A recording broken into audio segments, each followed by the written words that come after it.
Yo, what's up everyone? In this video, we're going to look at the Saturday main slate, 8-game slate for today. I already posted the early slate video, so you can check that out. Post a link in the comments for that. Today, we got a nice slate as well for the main slate. So let's jump right into it. You can drop a like and subscribe down below. Try to get 100 plus likes on this video. At pitcher today, we have a couple of guys above 10,000 with Odorizzi and Buehler. Both guys I think you can play. Odorizzi is a much better play for cash games. Buehler just for GPPs against a very good Cubs lineup. But for cash, I think I'm going to go a little cheaper just because there are some bats I want to pay up for. I'm going to go with Aaron Nola as my first guy. He's at 8,500. Just like the price tag on him quite a bit. He's been pitching very well as of late. Started off the season pretty shaky. The matchup against the Braves is not an easy one, but it is a ballpark upgrade going into Atlanta and the Braves. And he did match up well against the Braves in the opener with 27, and he just has so much talent to be at 8,500. He was at over 9,000 for much of the season. To get him at 8,500 is a great bargain, and I think he can pay off the salary, so I like him quite a bit. And then I'm going to go with Herman Marquez at 8,100. So he's pitching in Colorado, but over his career, he hasn't been much different at home or on the road. And the Padres strike out a ton. We saw the other day with John Gray getting 10 strikeouts against them. Marquez has good strikeout upside. Last season, he was one of the best pitchers in baseball for a stretch of 5 starts where he racked up an insane amount of strikeouts. He hasn't really done that this year, but he has been pretty good at limiting damage. Doesn't give up very many walks either, just 20 walks given up. And I feel like he can have a bunch of strikeouts, even if he gives up a run or two. I think the strikeouts will make up for it. So I like Marquez at 8,100. All right, let's start off with the hitters today. At second base, I like Chad Pinder. Just feel like he's incredibly cheap. At second base, facing a lefty. They're gonna get to face an opener in Gonzalez, and then it's gonna be Wade LeBlanc. And Pinder's been great against lefties for his career, and this year's not really any difference. This season he's batting 280, 292 against lefties with 3 bombs in just 65 at-bats, which gives him a 215 ISO and a 508 slugging percentage. He's projected to hit right in the heart of the lineup, 5th overall. And career-wise, his batting average is almost 50 points higher against lefties. And the slugging is also 43 points higher. So I really do like him against Pinder here against. He's going to get to face Wade LeBlanc most of his at-bats, at least a couple. After he gets to face an opener, he might not even get to face the opener if he just lasts one inning. But anyway, Wade LeBlanc hasn't been great this season. Righties and lefties have kind of teed off against him. He's given up 7 bombs already to righties, and doesn't strike out righties very much either, just 14%.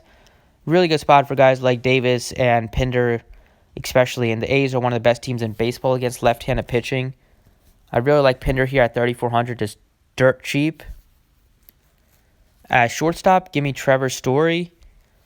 Story, I love picking on him versus a lefty. He's been great this season, really picking off where he was last year.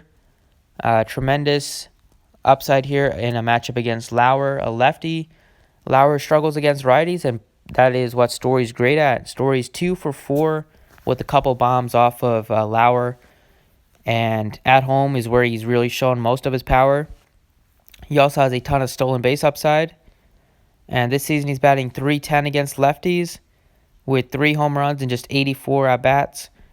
So it gives him like a 488 slugging, just a 179 ISO though. But at home he's batting .313. And last season he was really, really good against lefties with a .326 batting average and 14 home runs and a .355 ISO. So I really think his numbers against lefties will improve this season because he's been much better against lefties for his career. Has a career .315 ISO against lefties. That is insane. And at home, he's been great as well.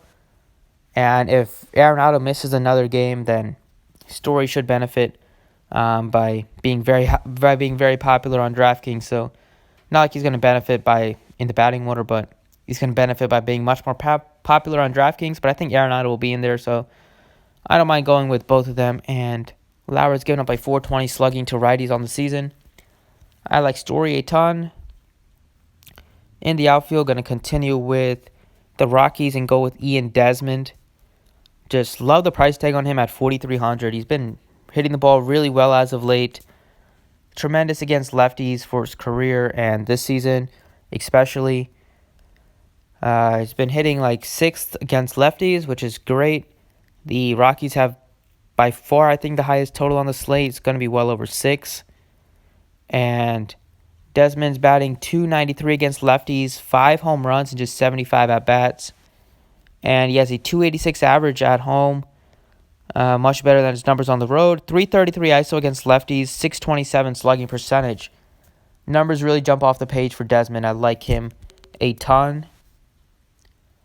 And once again, I'm going to pick on Chris Davis here. I'm going to pick on him just because he's too cheap. He's not even the most expensive outfielder on his own team, which is a crime. Canna's priced more expensive at him than 4,200. Laureano's priced up than him, is $100 more than him. Grossman's the same price tag as him. They are just disrespecting Chris Davis a ton. It's not like he's been bad as of late. He's been pretty good. He might hit 247 for the 5th straight season. I mean, he has a chance to, batting 245 right now. $4,000 is just too cheap facing a pitcher that doesn't strike out righties, and getting to face a bad opener, and then getting to face Wade LeBlanc, who hasn't been very good. He's been decent as of late, but still gives up a lot of power to righties, and as I showed you, he just doesn't strike them out. So righties have like a .504 slugging against him this season, giving up a 40% fly ball rate to righties, only a 14% K rate, and a 5.55 xFIP. Love the spot for Chris Davis and some of these A's hitters. So those are the six players I like for today. If I'm looking for stacks today, I think if the weather holds up in this game, the Yankees are in play against Lopez. Lopez just gives up a ton of power, so I look at guys like Voit, Sanchez, Torres, Gregorius, and Hicks. On the White Sox, they're facing Green, and then they're going to get a face. I'm not sure who's coming in after him.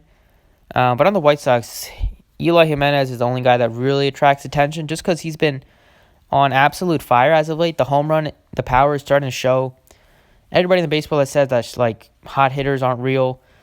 You really got to just take advantage of guys that are hot in baseball, especially. Like even if somebody says you're chasing points, if a guy's hot, he's more likely than not he's going to be hot for a while. And that's definitely the case with Jimenez, who now has 5 home runs in the past week after hitting like 4 home runs the first 2 months. So he's very hot. He's only 3,800. I like him a lot. Here we have, I would only look at some of the lefties against Roark from the Rangers. Like Odor's been hitting the ball a lot better as of late. He's only 39. I like Odor. I like Cabrera.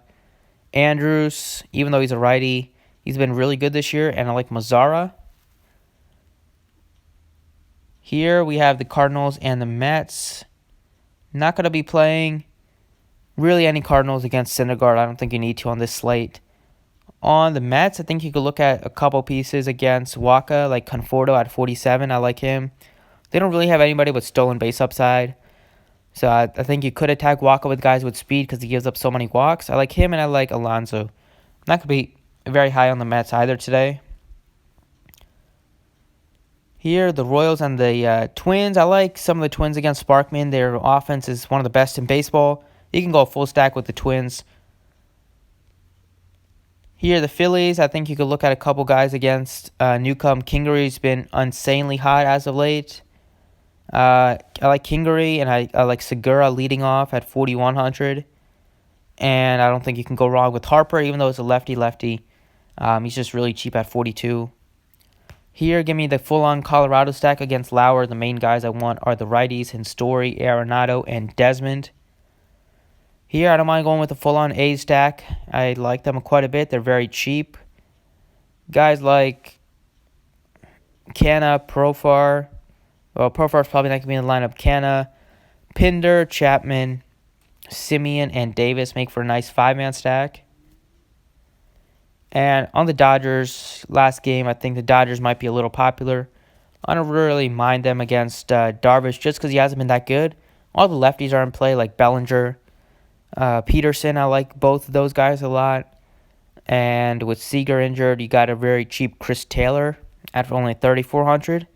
And Muncy. Favorite three guys are going to be the lefty power hitters, Muncy, Bellinger, and Peterson. But I think my favorite stacks are going to be the Rockies, obviously. I like the A's a decent amount, and I like the Yankees if this weather holds up, and the Twins. So that's it for the video. Hopefully you enjoyed. Thanks for watching, and good luck.